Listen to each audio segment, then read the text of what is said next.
தன்னுடைய சகோதரி என்று சங்ககால இலக்கியத்தில் ஒரு தலைவி தன்னுடைய தலைவனிடம் அறிமுகப்படுத்துகிறார் என்றால், அதாவது பொய் சாட்சி சொன்ன ஒருத்தன் மரத்துக்கு கீழே போய் நிக்கிறான். பொய்சாட்சி சொன்ன ஒருத்தர் நமக்கு கீழே நிக்கிறானேன்னு வெயில் அதிகமாயிட்டே போகுது, வெப்பம் அதிகமாயிட்டே போகுதுன்னு 30,000 ரூபாய் கொடுத்து ஏசி வாங்குகிற நாம் 30 ரூபாய் வைத்து ஒரு மரக்கன்றையாவது நட வேண்டும் என்று என்றைக்காவது யோசித்திருக்கிறோமா? நம்ம ஒரு காலத்துல எல்லா பொருளையும் தண்ணியில கழுவி சுத்தப்படுத்தணும், இன்னைக்கு தண்ணியவே சுத்தப்படுத்த வேண்டியிருக்கு. எவ்வளவு மோசமான காலகட்டத்தில் வாழ்ந்துட்டு இருக்கோம். பாவோ பாப் மரம் கேள்விப்பட்டிருக்கீங்களா? இது ஆப்பிரிக்கால இருக்கிற ஒரு அதிசய மரம். இந்த மரத்துக்கு ட்ரீ ஆஃப் லைஃப் அப்படின்னு பேரு. ஆப்பிரிக்கால மட்டுமே இருக்கக்கூடிய இந்த மரம், அது நம்ம விருதுநகர் மாவட்டத்தில் இருக்குது. யாருக்கா தெரியுமா? அதுவும் எங்க ஊரான ராஜபாளையத்துல இருக்குது. அந்த NT ராமாராவ் சினிமா துறைக்கு வருவதற்கு முன்னால் கரிவளத்துல சார் பதிவாளராக வேலை பார்த்திருக்கிறார்.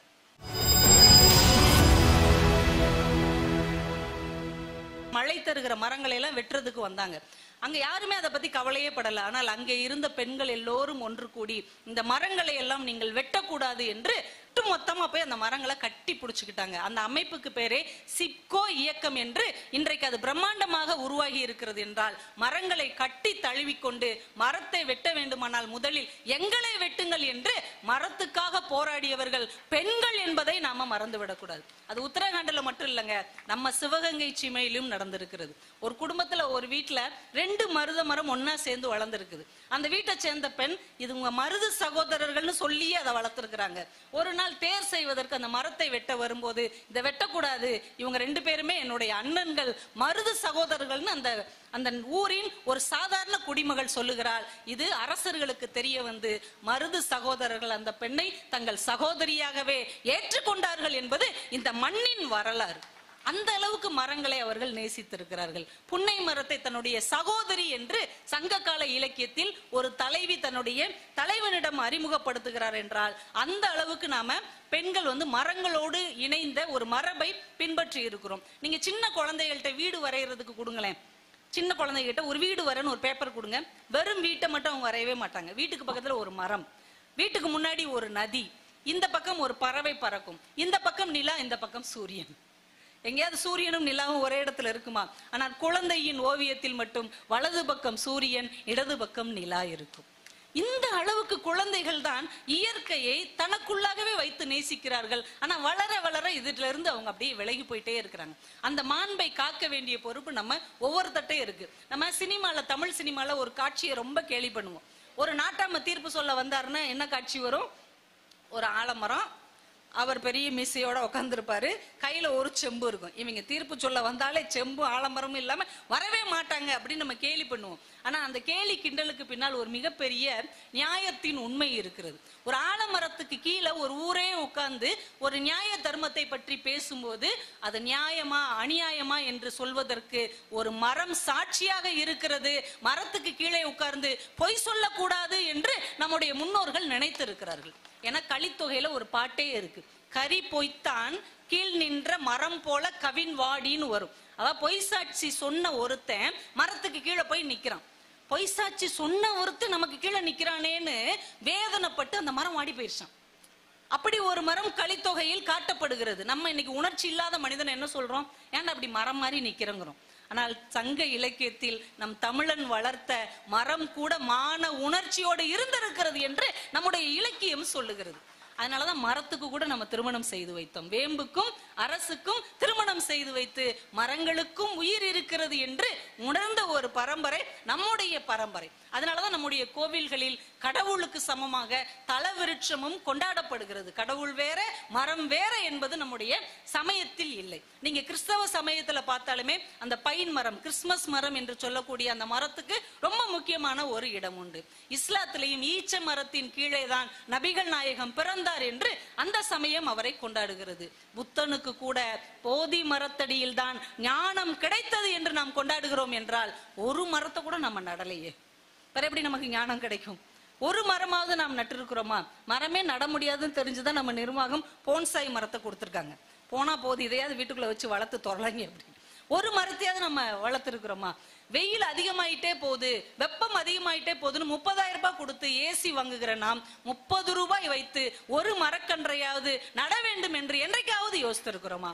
என் இனிய விருதுநகர் மண்ணின் மைந்தர்களே, உண்மையிலே நீங்கள் இந்த மண்ணின் மரபை காப்பாற்ற விரும்பினால் இன்னைக்கு ஒரு முடிவெடுங்க. நாங்க இந்த மாசம் முடிவதற்குள் ஒரு மரக்கன்றையாவது நிச்சயமாக நட்டு வைத்து அடுத்த வருஷம் இந்த புத்தக கண்காட்சிக்கு வரும்போது அந்த மரக்கன்று கொஞ்சம் மலர்ந்து இருக்கும் இல்லையா, அது கிட்ட நின்று ஒரு செல்ஃபி எடுத்துட்டு வருவோம் என்று ஒரு உறுதி எடுத்துக்கொள்ளுங்கள். ஒவ்வொரு வருஷமும் நம்ம ஒரு மரக்கன்றை நடுவோம். இன்னும் ஒரு 10-15 வருஷத்துல நாம 10 மரங்களுக்கு சொந்தக்காரர்களாக மாறி இருப்போம். நம்ம குழந்தைகளுக்கு ஊக்குவித்தால் ஒரு குடும்பத்துல கிட்டத்தட்ட 40-50 மரங்களை நம்மால் உருவாக்க முடியும். இதை வெறும் வார்த்தைகளா விட்டு போகாமல் அதை நம்ம மனசுக்குள்ள ஏற்றி வைக்க வேண்டும். ஏன்னா இன்னைக்கு எல்லாமே பொல்யூஷன் ஆயிருச்சு. நம்ம ஒரு காலத்துல எல்லா பொருளையும் தண்ணியில கழுவி சுத்தப்படுத்தணும், இன்னைக்கு தண்ணியவே சுத்தப்படுத்த வேண்டியிருக்கு. எவ்வளவு மோசமான காலகட்டத்தில் வாழ்ந்துட்டு இருக்கோம்.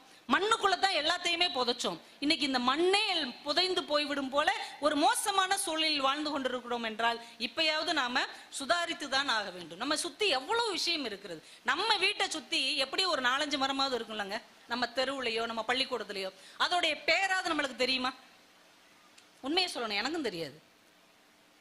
நம்ம சுற்றி இருக்கிற மரங்களின் பேர் கூட நமக்கு தெரியவில்லை. ஆனா நம்ம மூதாதையர் பள்ளிக்கூடத்துக்கு போகல, அவங்களுக்கு கல்வி அறிவே கிடையாது, எழுத படிக்கவே தெரியாது. ஆனால் எல்லா மரங்களின் பெயரையும் பறவைகளின் பெயரையும் அவர்கள் சரியாக சொல்ல கற்றிருக்கிறார்கள். அவங்க இயற்கையை படித்திருக்கிறார்கள். நம்ம எல்லாத்தையும் படிச்சிருக்கிறோம், ஆனா இயற்கையை படிக்க தவறிவிட்டோம். ஒரு மரத்துடைய பேர் சொல்றேன், நீங்க இதை கேள்விப்பட்டிருக்கிறீங்களா? பாவோபாப் மரம். பாவோபாப் மரம் கேள்விப்பட்டிருக்கீங்களா? இது ஆப்பிரிக்கால இருக்கிற ஒரு அதிசய மரம். இந்த மரத்துக்கு ட்ரீ ஆஃப் லைஃப் அப்படின்னு பேரு. ஒரு மரம் அப்படி யானையோடைய கால் மாதிரி இருக்கும் பெருசா. அந்த மரம் 1,00,000 தண்ணீரை சேகரிக்கும், சேமிச்சு வச்சுக்கணும். 1,00,000 லிட்டர் தண்ணீரை சேகரிச்சு வைக்கும்.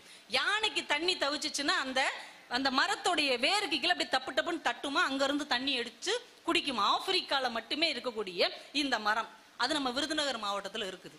யாருக்கா தெரியுமா? அதுவும் எங்க ஊரான ராஜபாளையத்துல இருக்குது. யாருக்கா தெரியுமா? ஆப்பிரிக்கால இருக்கிற ஒரு மரம், ஒரு அதிசய மரம். 700 வருஷத்துக்கு முன்னாடி அந்த மரம் நட்டப்பட்டிருக்கிறது. 700 வருஷமா அந்த மரம் எங்க ஊர்ல இருக்குது. நீங்க பார்க்கணும்னு விரும்புனீங்கன்னா ராஜபாளையத்துல அந்த ஐயனார் கோயிலுக்கு போற வழியில சின்மயா வித்யாலயான்னு ஒரு பள்ளிக்கூடம் இருக்கிறது. அந்த பள்ளிக்கூடத்தின் மைதானத்தில் அந்த பாவோபாப் மரம் 700 வருடங்களாக இன்றைக்கும் ஆரோக்கியமாக இருக்கிறது. இது எப்படி ஆப்பிரிக்கால இருந்து பயணம் செஞ்சு ராஜபாளையத்துக்கு வந்து சேர்ந்ததுன்னா, 700 வருஷங்களுக்கு முன்னால் அரபு நாட்டிலிருந்து வாணிகம் செய்ய போன ஒரு இஸ்லாமிய சகோதரர் அதை இங்கே கொண்டு வந்து அந்த விதையை போட்டிருக்கிறார். அது இவ்வளவு பெரிய மரமாக வளர்ந்து ராஜபாளையத்துக்கே ஒரு அதிசயமாக நின்று கொண்டிருக்கிறது. இது ராஜபாளையத்தில் உள்ளவங்களுக்கே தெரியாது. எனக்கே எப்ப தெரியும்னா, ராஜபாளையம்னு ஒரு புக்கை எங்க ஊரை சேர்ந்த நரேந்திரகுமார் என்கின்ற ஒரு அண்ணன் எழுதி இருக்கிறார். அதுல இப்படி ஒரு அபூர்வமான தகவல் இருக்கிறது. இன்னொரு ஆச்சரியமான தகவல் நான் உங்களுக்கு சொல்லட்டா? என்ன, NT ராமாராவ் நம்ம எல்லாருக்கும் தெரியும் இல்லையா? உள்ளத்தில் நல்ல உள்ளம் உறங்காது என்பது வல்லவன் வகுத்ததடா. அந்த கிருஷ்ணனாலே அவர் தான் NT ராமாராவ். அந்த NT ராமாராவ் சினிமா துறைக்கு வருவதற்கு முன்னால் கரிவளம்னு ஒரு ஊர் இருக்கு தெரியுமா? ராஜபாளையத்துல இருந்து சங்கரங்கோயில் போற வழியில அந்த கரிவளத்துல சார் பதிவாளராக வேலை பார்த்திருக்கிறார் NT ராமாராவ். நல்ல கைத்தட்டலாம். சினிமாவுக்குள்ள வர்றதுக்கு முன்னாடி அவர் ஒரு பதிவுத்துறை சார்பாளராக கவர்மெண்ட் ஜாப்ல இருந்திருக்கிறார்.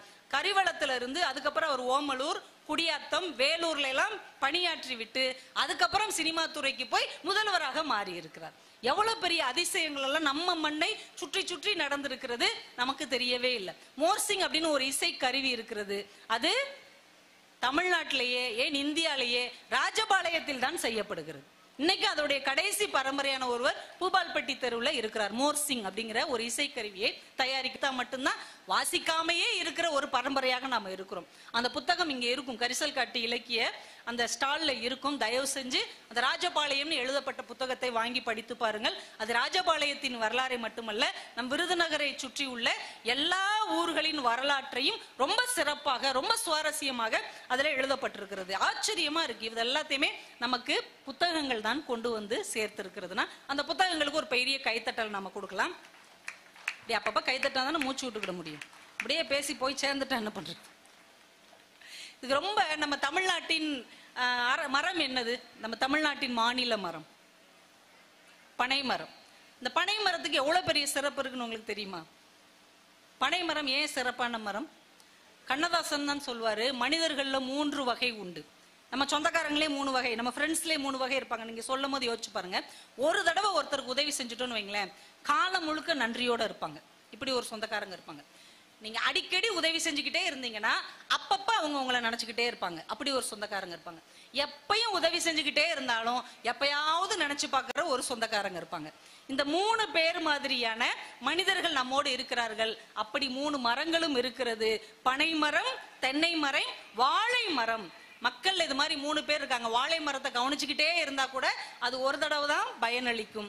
தென்னை மரத்தை அடிக்கடி கவனிச்சா அப்பப்ப அது பயனளிக்கும். ஆனால் பனை மரத்தை ஒரு முறை தண்ணீர் விட்டு வளர்த்து விட்டால் அது கடைசி காலம் வரைக்கும் நமக்கு பயன் தந்து கொண்டே இருக்கும். அது மாதிரி மனிதர்களோடு பழகுங்கள் அப்படின்னு கண்ணதாசன் சொன்னார். இந்த பனை மரத்துக்கு நம்ம தமிழர்கள் எல்லாருமே நன்றி சொல்லணும். ஏன் தெரியுமா?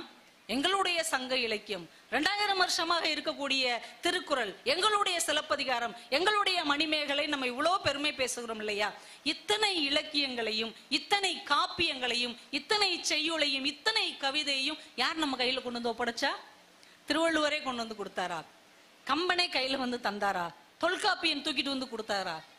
அவர்கள் எழுதி வைத்த ஓலை சுவடிகள் தான் தமிழை நம் கையில் சாகாமல் கொண்டு வந்து காப்பாற்றி தந்தது என்றால் 2000 வருஷத்துக்கு முன்னால் இருந்த எல்லாமே அழிந்து போனது.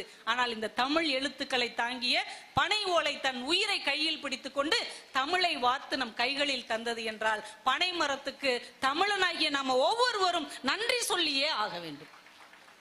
ஆனால் கவிஞர் வாலி சொன்னார், நம் பாமரம் தீர்த்தது பனை மரம், நாம் நன்றி சொல்ல வேண்டும் நாம் அனைவரும் என்று எழுதினார். அதனால அந்த பனை மரத்தை பார்க்கும் போதெல்லாம் அதுக்கு நாம ஒரு நன்றி சொல்லணும். ஏன்னா எவ்வளவு விஷயங்களே அது நம் கைகளில் கொடுத்திருக்கிறது. நம்ம இலக்கியத்தின் ரொம்ப பெரிய அழகு என்ன தெரியுமா? கடையேழு வள்ளல்கள் அப்படின்னு ஒரு 7 பேரை சொல்லுவோம்ல, சொல்லுவோமா இல்லையா? அந்த 7 பேர் யாருன்னு தெரியுமா உங்களுக்கு? கேள்வியெல்லாம் கேட்டு நான் பரிசெல்லாம் தரமாட்டேன். நானே கேள்வியை கேட்டு நானே பதில சொல்லிடுவேன். பாரு, இது மாதிரி உயிரை வாங்குறான்னு எந்திரிச்சு போயிடக்கூடாது. கடையேழு வள்ளல்கள் யார் யார் அப்படின்னா, பாரி, காரி, ஆய், அதியன், நள்ளி, ஓரி, பேகன். இந்த 7 பேர் தான். இந்த 7 பேர் அப்படி என்ன சாதிச்சாங்க?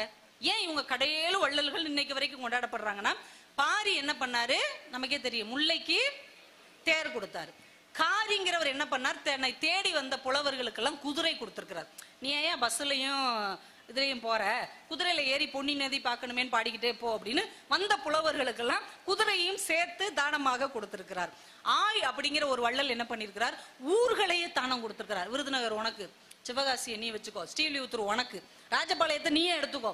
இப்படி வந்தவங்களுக்கு எல்லாம் ஆளுக்கு ஒரு ஊரை வந்து தானமா கொடுத்திருக்கிறார் ஆய் அப்படிங்கிற ஒரு வள்ளல். அதியமான் என்ன செஞ்சார் நமக்கே தெரியும். நீண்ட நாள் வாழக்கூடிய நெல்லிக்கனியை ஔவையாருக்கு கொடுத்தார். அதியன் நெல்லிக்கனியை கொடுத்தார். நள்ளின்னு ஒருத்தர் இருந்திருக்கிறார். அவர் என்ன பண்ணிருக்கிறார், தாங்கிட்ட ஒரு புலவரோ ஒரு யாசகரோ வந்தா இன்னொருத்தரை தேடி போக வேண்டிய தேவையில்லாத அளவுக்கு நிறைய கொடுத்துறாரு. லைஃப் டைம் செட்டில்மெண்ட்னு சொல்றாங்க பாருங்க, அது மாதிரி அவர்கிட்ட வாங்கிட்டோம்னா அப்படியே நம்ம செட்டில் ஆயிடலாம். அவ்வளவு பொருட்களை நள்ளிங்கிறவர் கொடுக்கிறார். இந்த ஓரிங்கிறவர் அதை விட பெரிய ஆள், நாடுகளையே கொடுத்திருக்கிறார். வல்ல நாடு உனக்கு, ஓரத்த நாடு அவனுக்கு, ராம் நாடு இவனுக்கு, சுவிட்சர்லாந்து இவனுக்கு, சிங்கப்பூர் இவனுக்குன்னு நாடுகளையே வாரி வாரி அந்த ஆள் வழங்கி இருக்கிறார். பேகன்கிறவர் என்ன செஞ்சார் நம்ம எல்லாருக்கும் தெரியும். என்ன செஞ்சாரு, மயில் வந்து மழைக்காக ஆடினதை பார்த்துட்டு அதுக்கு குளிருதுன்னு நினைச்சிட்டு போர்வை போர்த்தி இருக்கிறார். இந்த 7 வள்ளல்களும் சிறப்பு வாய்ந்தவர்களா இல்லையா? நம்ம தமிழின் பெருமைக்குரியவர்களா இல்லையா? இருந்தா கைத்தட்டுங்க. இந்த 7 பேருமே நம்ம தமிழ் மன்னர்களே சிறந்தவர்கள். இதுல பெரிய ஆச்சரியம்னா இந்த 7 பேருமே பேரரசர்கள் கிடையாது. 7 பேருமே குறுநில மன்னர்கள். பேரரசர்களை தாண்டி அவங்க இலக்கியத்துல தங்களுடைய வள்ளல் தன்மையால் நிலைத்து விட்டார்கள். இந்த 7 பேர்லயுமே ரொம்ப சிறந்தவங்க 2 பேர்னு புறப்பொருள் வெண்மாமலை சொல்லுது. 7 பேருமே சிறந்தவங்க. அதுல பெஸ்ட் ஆஃப் தி பெஸ்ட் அப்படிங்கிறவங்க 2 பேர். அந்த 2 பேர் யாருன்னு சொல்ல முடியுமா? இப்ப 7 பேர் யார் சொல்லியாச்சு. இதுல ரொம்ப கிரேட்டா இருக்கிறவங்க 2 பேர். அது யாரு? பாரியும் பேகனும்.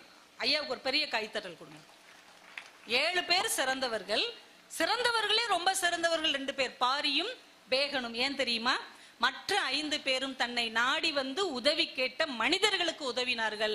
பாரியும் பேகனும் தான் வாய் பேசவே தெரியாத ஒரு தாவரத்திற்கும் ஒரு பறவைக்கும் உதவினார்கள் என்றால் பேசத் தெரியாத, தன்னுடைய துயரத்தை சொல்ல தெரியாத உயிர்களுக்கு உதவுவதுதான் உண்மையான உதவி என்று இந்த தமிழ் இலக்கியம் பார்த்திருக்கிறது என்றால் இதுதான் இந்த மண்ணினுடைய சிறப்பு. பிறப்புக்கும் எல்லா உயிருக்கும் அப்படின்னு சொல்றோம்ல, அது சாதாரண வார்த்தையே கிடையாதுங்க. பிறப்புக்கும் எல்லா உயிருக்கும்னா ஒரு செல் அமீபால இருந்து மிக பிரமாண்டமான டைனோசர் வரைக்கும் சமம் தான். அமெரிக்கால இருக்கிற குழந்தையில இருந்து ஆப்பிரிக்காவின் கடைக்கோடியில் இருக்கிற குழந்தை வரைக்கும் எல்லாரும் ஒண்ணுதான்.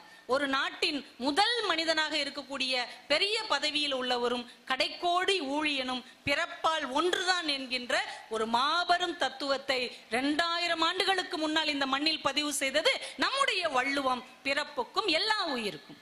இதை நாம எஸ்டாப்ளிஷ் பண்ணாலே வாழ்க்கையில ஜாதி சண்டை, மத சண்டை எதுவுமே வந்திருக்காது இல்லையா? அப்ப நம்ம ஒழுங்கா இலக்கியத்தை உள்வாங்கிக் கொள்ளவில்லை என்பதுதான் நமக்கு பெரிய வருத்தம்.